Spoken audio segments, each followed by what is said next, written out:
Hello, it's Chris, and welcome back to Something Else Something.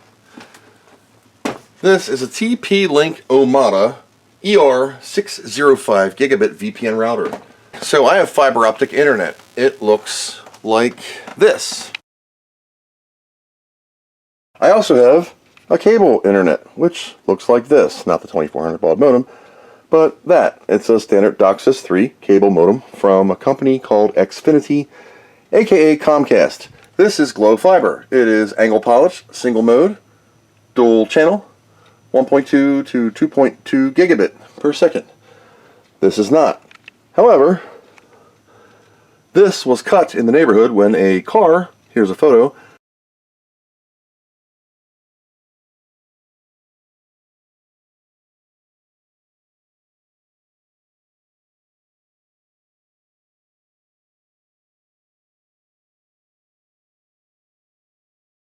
ran over the LIU that feeds the entire neighborhood. Hyundai Tucson, drunk driving at 2 something in the morning, smashed through a telephone pole and into the MDF distribution point for my neighborhood and cut the fiber, ripped all of them. Splice teams had to come out and work for 2 days, and they forgot me. I'm on the outskirts of town, and the whole splice for me was never unburied from the ground. I called, I emailed, to no avail. Well, I got your standard. We're working on it, no ETA.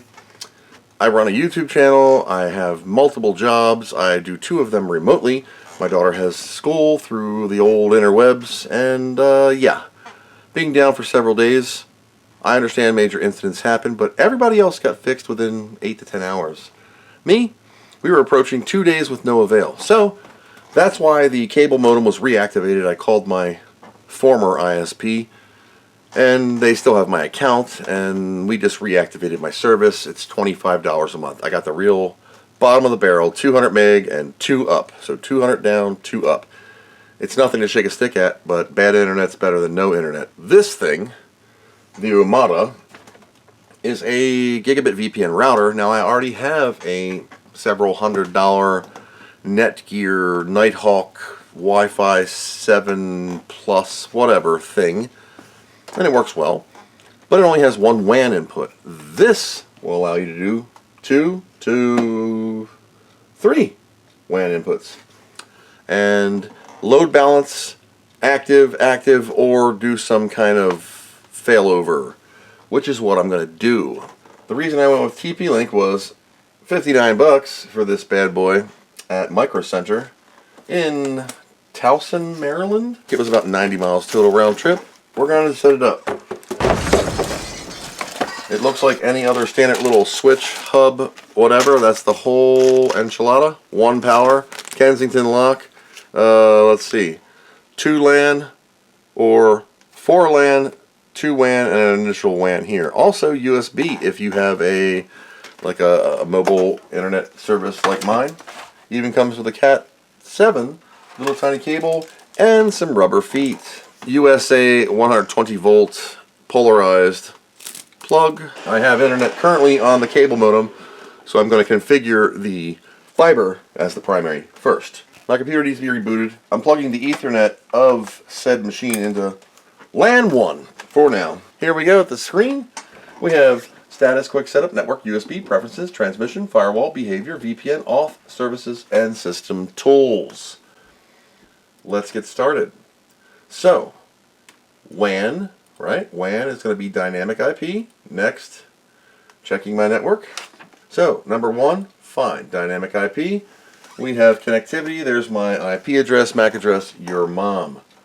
Now what I need to do is set up another port. I need to go here, WAN 1, so I want, there we go, so we're going to save this. So I have WAN and WAN 1, which corresponds to WAN and WAN 1. Now these are dual mode ports, as you can see here. It does say, come on focus, WAN or LAN for these 2. I'm going to be using this as my fiber and this as the cable modem. Saving my config for both of them and rebooting, which takes this thing a while. Now this eventually will plug into the WAN port of my normal home Wi-Fi. On the bottom of this bad boy, I did put my rubber feet on, but it does have the screw mounts. And the best way to do this, stick this thing on your multi-printer copier thing and scan it. And then print that out. Or take the copy, stick it on the wall, and poke the holes where you need. That way you're perfectly measured. That's your goober tip of the day. It's double natting, which is why I need to get it sorted. This thing takes 10 minutes to boot, even if it's a single WAN and one single LAN. The instructions don't give you enough to what I want to do with it. Now what I can do is I can set the IP address of this to my home network and put my other Wi-Fi router in like a bridge mode, and let this router, let the TP-Link handle the routing for ISP, and let that thing go stupid mode in bridge, which is what I will probably have to do. I'm going to set this as the DHCP server and that thing in bridge mode, so it'll get DHCP info from this, and that's the game plan. I have on this machine set the IP address on the WAN side, DHCP, to 1.1, right? 192.168.1.1 in the address bar that you can't see, but it's there. Now, when I go, I'll show you. So I went to LAN, and then right here on the network list, I edited it by clicking the edit button, and I made it 1.1, and I enabled my DHCP server 1.50 to 200. Okay, that's great. Right now I have both of my ISPs set up. I did not plug in the cable modem because my kid's playing Fortnite, and you know you have to have that. On the other side, I went into my Nighthawk, and right here, what I'm going to do is I go to Advanced, and then I say Advanced Setup, Router or AP mode. I'm in router mode right now, so it's a normal firewall router, and if I click this, it'll show me a pretty picture of what a router mode is and what it does. Internet, your Wi-Fi router, and your stuff. When I flip it to AP mode, get an IP address from the new router, here's the internet, here's that new router, and here is my stuff, and my crap stays the same. This will just become a client on the TP-Link, and the ISPs can play Who's Your Daddy. So I'm going to show you that I am on two ISPs. So we're going to go to speed test net on this machine, and we're going to go to speedtest.net on this machine. This machine is Shentel, as you can see. This machine is Xfinity. So we're going to do a simultaneous go, and we'll watch them both. Cable modem, fiber optic modem.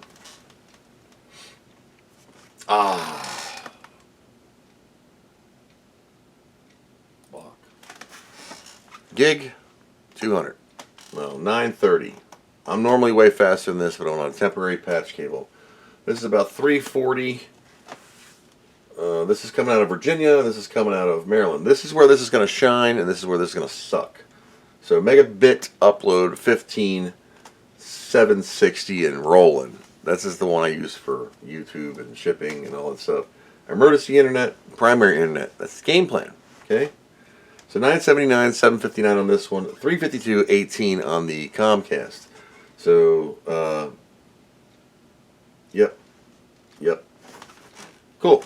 So that's the game plan, and the idea is we're going to load balance that. So primary, secondary. I don't know about combining them. We're not doing that. It's a load balancing active passive for me.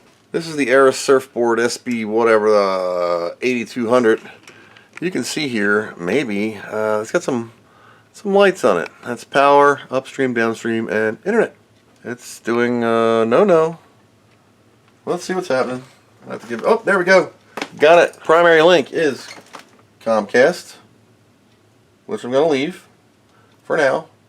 And secondary link is the fiber, or the transmission for load balancing. Speed test, it took a while to kick over, but now we are Comcast Xfinity as a primary. Holy crap, that worked. So you can see Xfinity, my internet speed's going to suck, but it is only for temporary purposes. It's going to be my backup link. I just want to make sure it works. Once you configure it, you got to turn everything off. There we go. So remember to turn off your modem whenever you make a change, because it remembers the last MAC address that it connects to. Don't be a dummy like me when you're on vacation on the weekend. You do this for a living. You should know this stuff. This is home level stuff. Oh boy, look, that's in the toilet. 22 megabit. What's that? 2 if you're lucky. Megs up. Yeah, great. But it's a backup link for 25 bucks a month. Don't care. Still get very good speed out of it. For my plan, it was 1 point whatever. We'll give you a 10 because I don't know. Great. I'm not worried about this. We're just going to ignore that. That'll cycle itself out in a couple hours. Same MAC addresses, same range, so it's just going to route the same way. And we have it working. Now I have to power the damn thing down and plug it into the wall because it's on my solar array, which is at 13.6 volts, and it could last all night, but I don't want the main thing going down now. So yeah, what it looks like is a mess. It's a mess. I'm sorry, my desk is a mess. So this is a mess, and I apologize, and I'm shaky. Comcast cable modem, TPLink Omada. This is Comcast. This is running up the messy wall into the fiber. That's the fiber going out. Yep, circuit breaker and switches and Wi-Fi and cables and mess. Oh my, Raspberry Pi 5. So this is my switch, 1WAN1. This is my little computer called Turd. That's the Linux box we've been messing with right here. So the point of this exercise is I have multiple ISPs now, and they're on failover. That when I unplug one, it just takes a little bit to fail over. We still need one more failure test. Let's do it. Okay, so this is going to be a failover test from Comcast to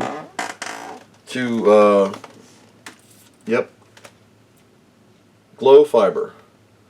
Do not ask me again. Not now. So we're going to do speed tests on this. It's going to say Comcast right here. Xfinity, I'm sorry. It's Comcast to me.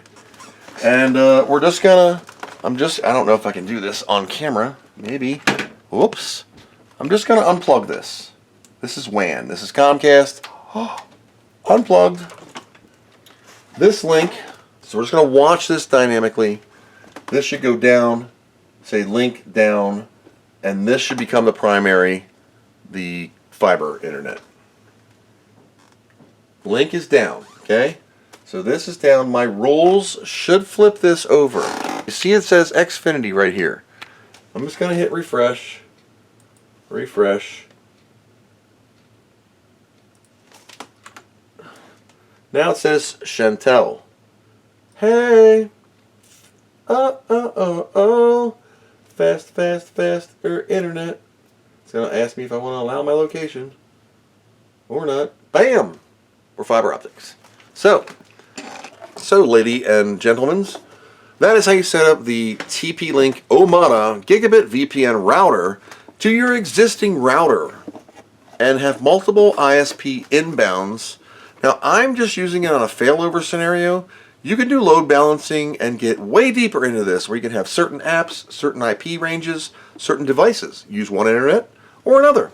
I might get in that in the future, but this was just a quick solution for my issue with the fiber, which is getting chopped up again tomorrow to resplice, and it's a mess, but I needed internet, so I have two.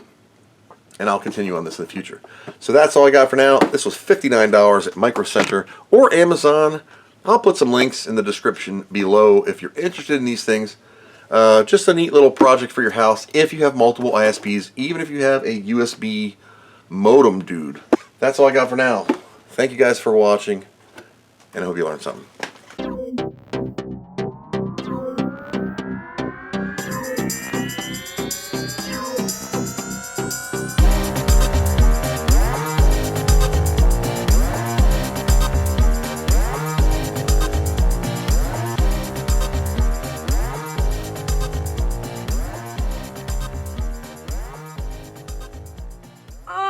What do you know from funny, you bastard?